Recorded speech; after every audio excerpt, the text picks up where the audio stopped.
하나님의 말씀 호세아 13장 1절에서 8절의 말씀입니다. 호세아 13장 1절에서 8절의 말씀입니다. 다음 주 월요일 25일은 성탄절이라 새벽 예배가 없고요. 11시 예배 드리고 화요일 날 새벽에 모이도록 하겠습니다. 호세아 13장 1절에서 8절의 말씀 우리 한 목소리로 같이 읽도록 하겠습니다. 시작. 에브라임이 말을 하면 사람들이 떨었도다. 그가 이스라엘 중에서 자기를 높이더니 바알로 말미암아 범죄함으로 망하였거늘 이제도 그들은 더욱 범죄하여 그 은으로 자기를 위하여 우상을 부어 만들되 자기의 정교함을 따라 우상을 만들었으며 그것은 다 은장색이 만든 것이거늘 그들은 그것에 대하여 말하기를 제사를 드리는 자는 송아지와 입을 맞출 것이라 하도다. 이러므로 그들은 아침 구름 같으며 쉬 사라지는 이슬 같으며 타작마당에서 광풍에 날리는 쭉정이 같으며 굴뚝에서 나가는 연기 같으리라. 그러나 애굽 땅에 있을 때부터 나는 내 하나님 여호와라. 나밖에 내가 다른 신을 알지 말 것이라. 나 위에는 구원자가 없느니라. 내가 광야 마른 땅에서 너를 알았거늘 그들이 먹여준 대로 배가 불렀고 배가 부르니 그들의 마음이 교만하여 이로 말미암아 나를 잊었느니라. 그러므로 내가 그들에게 사자 같고 길가에서 기다리는 표범 같으니라. 내가 새끼 이름 곰같이 그들을 만나 그의 염통 꺼풀을 찢고 거기서 암사자같이 그들을 삼키리라. 들짐승이 그들을 찢으리라. 아멘. 오늘 말씀의 제목은 배부름을 구하며 사는 배고픈 인생이라는 제목으로 말씀을 나눕니다. 오늘 본문도 역시 이스라엘 역사에서 끊임없이 반복되고 있는 이 배은망덕한 행위를 지적하고서 그 허망한 결말을 경고하고 심판의 집행을 예고하고 있는 말씀입니다. 여기서 그들이 심판을 당하는 이유는 1, 2절에서는 그 우상 숭배의 이야기를 하고 있고요. 그리고 6절에서는 교만이라는 그리고 이제 다음에 볼 9절에서는 하나님에 대한 대적과 16절에서는 배반이라는 이야기를 통해서 그 이유를 제시하고 있습니다. 호세아는 심판을 예언함에 있어서 다양한 비유적 표현을 사용하고 있어요. 먼저 에브라임이 섬기는 이 우상 또는 에브라임 그 자체의 운명에 대해서 호세아는 3절을 보시면은 뭐라고 비유적인 표현을 쓰고 있냐면 아침 구름, 해가 뜨면 사라지고 마는 아침 이슬, 광풍에 날리는 쭉정이, 굴뚝에서 흩날리는 연기 이런 식으로 비유하고 있어요. 그러니까 이 모두가 하나같이 무가치하고 덧없고 순식간에 사라지고 마는 것들이죠. 그러니까 이스라엘이 지금까지 자행해왔던 그 우상 숭배와 그로 인한 결말이 뭔가 이걸 생생하게 드러내주는 표현인 겁니다. 이에 반해서 7절 8절에 보시면 그들을 무섭게 심판하시는 하나님은 어떻게 비유가 되고 있습니까? 사자, 표범, 새끼 잃은 암곰 이것으로 비유가 되죠. 그러니까 하나님께서 이처럼 심판을 행하시는 데 있어서 당신 자신을 모든 짐승들 가운데서도 가장 포악하고 힘센 동물들로 비유를 하고 있는데 이것은 그분의 심판이 얼마나 철저한 것인지를 나타내기 위해서 이렇게 그런 가장 포악하고 힘센 동물들로 비유하고 있는 것입니다. 자, 구체적으로 같이 보도록 하겠습니다. 내용관찰 문제 1번 보시면 이스라엘의 영적 상태는 어떠합니까? 자, 1절을 다시 한번 읽어보겠습니다. 시작. 에브라임이 말을 하면 사람들이 떨었도다. 그가 이스라엘 중에서 자기를 높이더니 바알로 말미암아 범죄함으로 망하였거늘. 자, 에브라임은요 이스라엘 중에서 자기를 높였다. 이렇게 진술되어 있죠. 자, 에브라임 지파는 북이스라엘 10지파 중에서 가장 막강한 영향력을 행사하는 지파가 바로 에브라임 지파입니다. 근데 이 에브라임 지파가 매우 교만했어요. 이스라엘 지파 가운데서 스스로를 높였다라는 얘기입니다. 이들의 이 자만이라는 것은 자신들이 이스라엘의 지도적 지파라는 점을 이용해 가지고 뭘 했느냐? 그 다음을 보시면 뭐예요? 이스라엘에서 자기를 높이더니 바알 숭배를 끌어들였다라는 거예요. 바알 숭배를. 그러니까 당시 이스라엘은 참된 주인이신 하나님을 배반하고 주인이라는 의미를 가진 바알의 이름을 부르면서 제물을 바쳐서 섬겼다라는 거죠.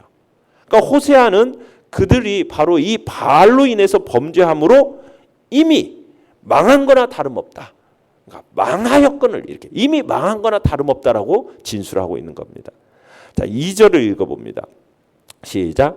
이제도 그들은 더욱 범죄하여 그 은으로 자기를 위하여 우상을 부어 만들되 자기의 정교함을 따라 우상을 만들었으며 그것은 다 은장색이 만든 것이거늘 그들은 그것에 대하여 말하기를 제사를 드리는 자는 송아지와 입을 맞출 것이라 하도다. 자, 여기서 이스라엘은 바알 숭배로 인해서 극심한 하나님의 극심한 심판을 여러 차례 당했어요.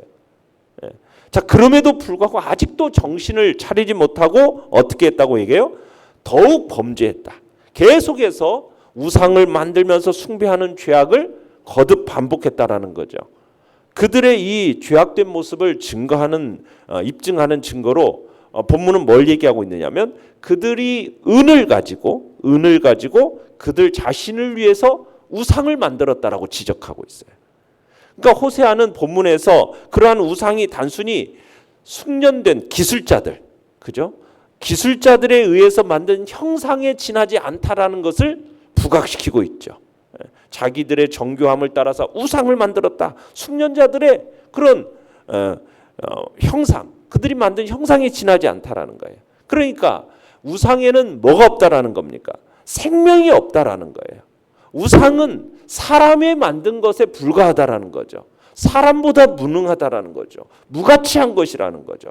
궁극적으로 이것들은 섬김의 대상이 될 수 없다라는 것을 강조하기 위해서 지금 그렇게 얘기한 겁니다. 그러니까 당시 우상 숭배자들은 또 뭐라고 얘기했느냐? 끝에 보시면은 제사를 드리는 자는 뭐해라? 송아지 우상과 입을 맞출 거라 이렇게 촉구하고 있어요. 여기서 이 우상에게 입을 맞춘다는 것은 무엇을 하는 행위입니까? 그 우상에게 존경과 경의와 충성을 다짐하는 행위입니다. 그러니까 진정으로 경외하고 충성을 다해야 할 그 여호와를 멸시하는 거죠.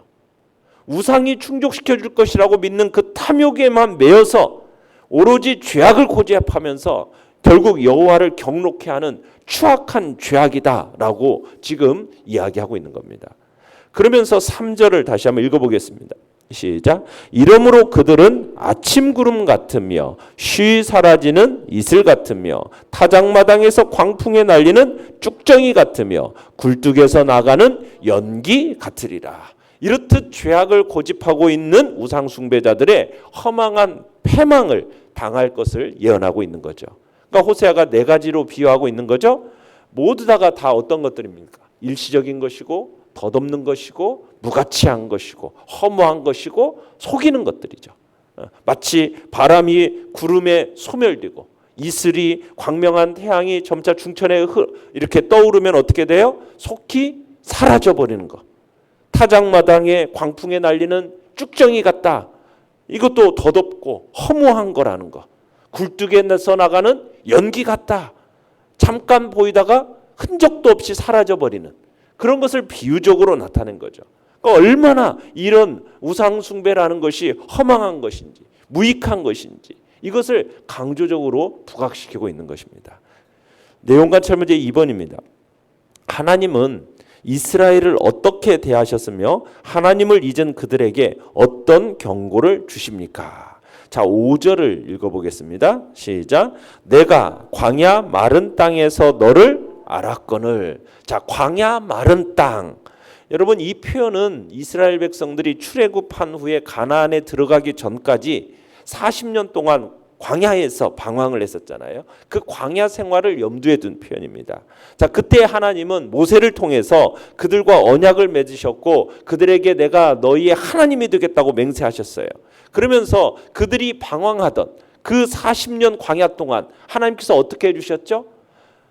40년 동안 만나를 먹여주셨고 메추라기를 주셔서 먹게 하셨고 반석에서 물이 나게 하셔서 마시게 하셨고 그들을 치러 오는 대적들은 어떻게 하셨습니까? 물리쳐 주셨고 구름 기둥으로 불기둥 구름 기둥으로 그들을 인도하셨고 마치 남편과 아내가 더불어 살아가면서 정말로 육체적으로 영적으로 인격적으로 이렇게 연합하면서 서로를 아는 것처럼 하나님과 그 언약 당사자인 그 이스라엘이 인격적 영적 결합을 이룰 뿐만 아니라 서로 간에 배타적이고 독점적인 연합관계를 그렇게 맺었어요.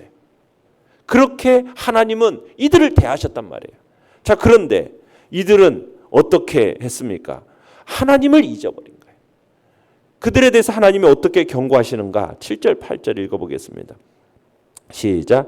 그러므로 내가 그들에게 사자 같고 길가에서 기다리는 표범 같으니라. 내가 새끼 잃은 곰같이 그들을 만나 그의 염통 꺼풀을 찢고 거기서 암사자같이 그들을 삼키리라. 들짐승이 그들을 찢으리라. 이스라엘이 조상 대대로 계속해서 하나님의 보호하심과 돌보심 가운데 그렇게 하나님의 은혜 가운데 살아오고 하나님이 그렇게 대하셨는데 그들은 그 하나님을 잊어버리고 배신하는 거예요.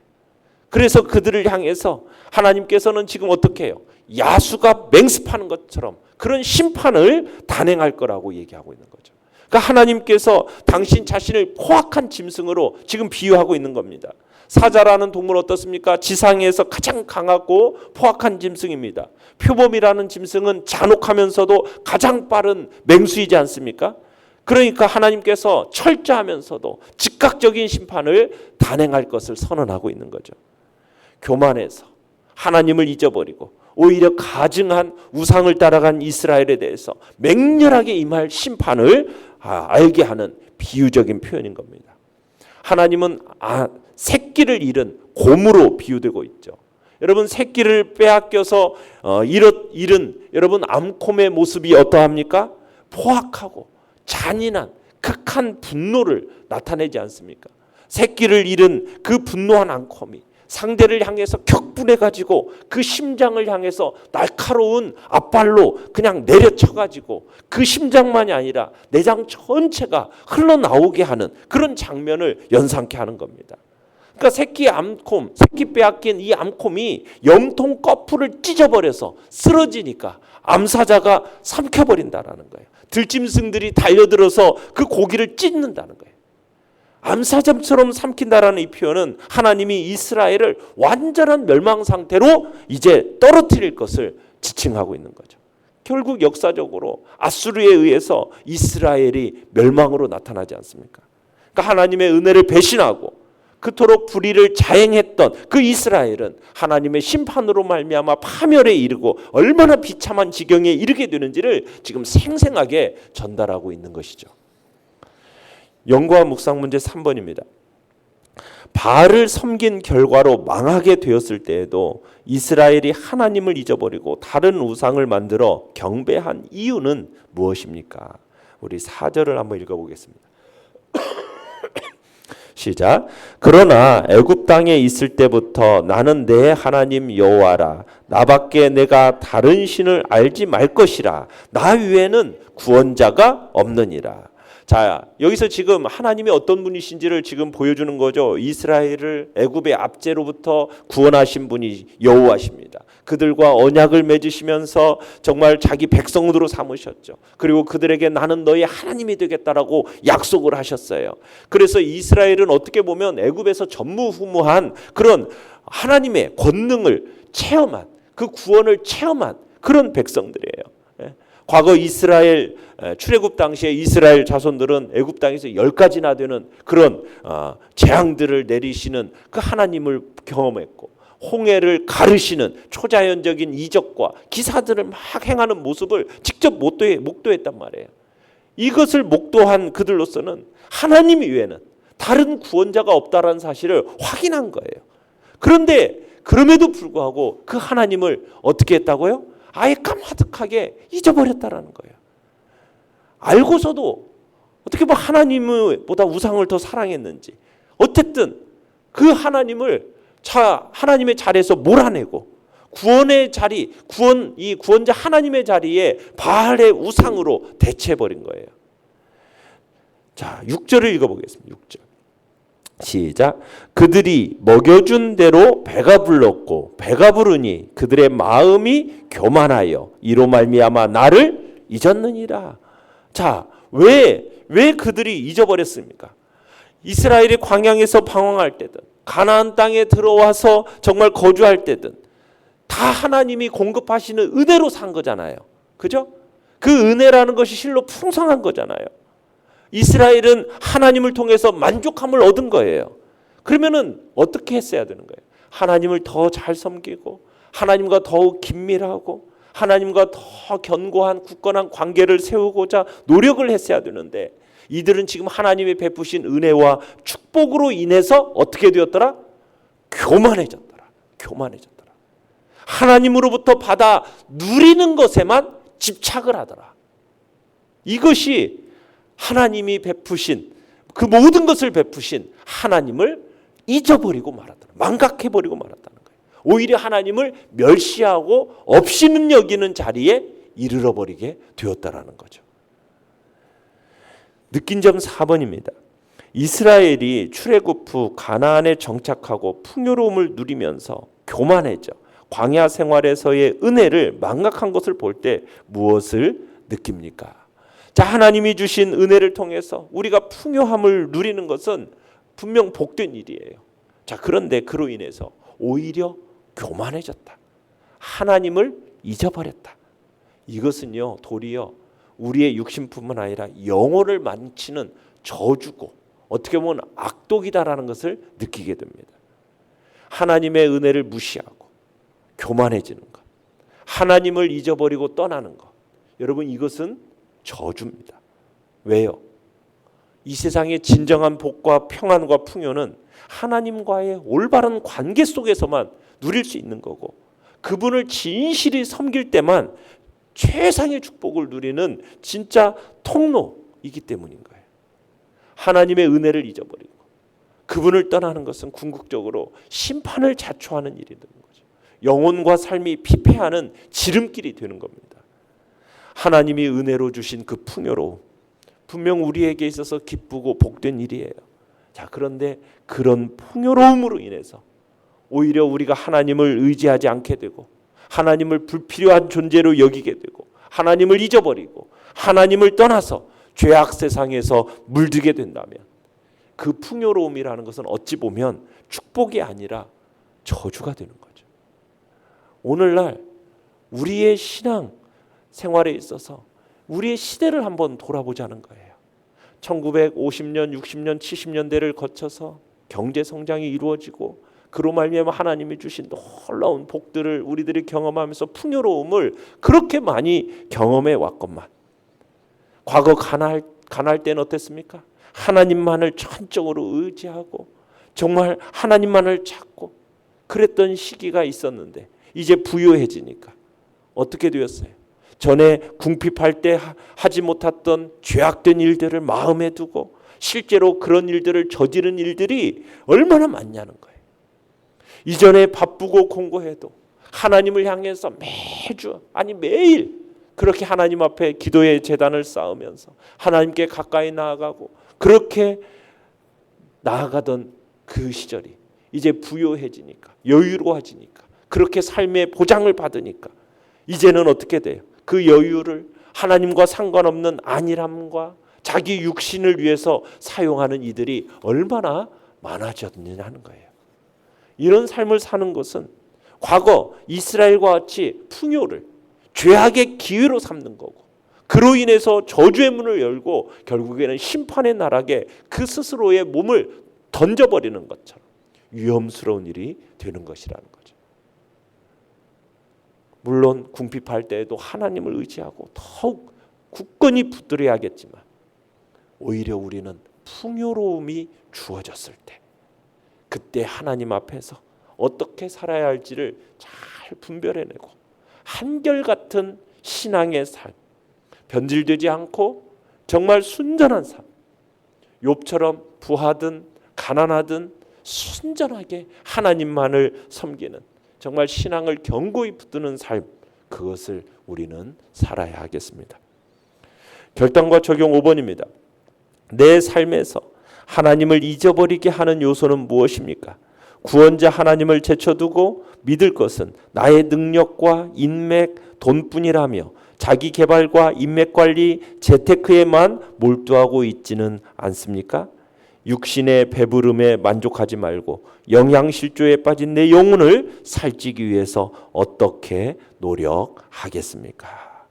우리의 마음이 하나님을 떠나는 어리석은 자리에 있지 않고 오직 그 풍요로움을 주셨을 때는 그 은혜에 더 감격하면서 그 풍요를 가지고 하나님 앞에 한결같은 신앙의 복된 삶으로 살아가겠다라는 그 결단을 우리가 이 시간 다시 한번 하시길 바랍니다. 오늘의 기도 같이 읽겠습니다. 시작. 생명의 양식인 말씀을 더욱 사모하고 묵상하며 하나님 안에서 참된 만족을 누리게 하소서. 아멘.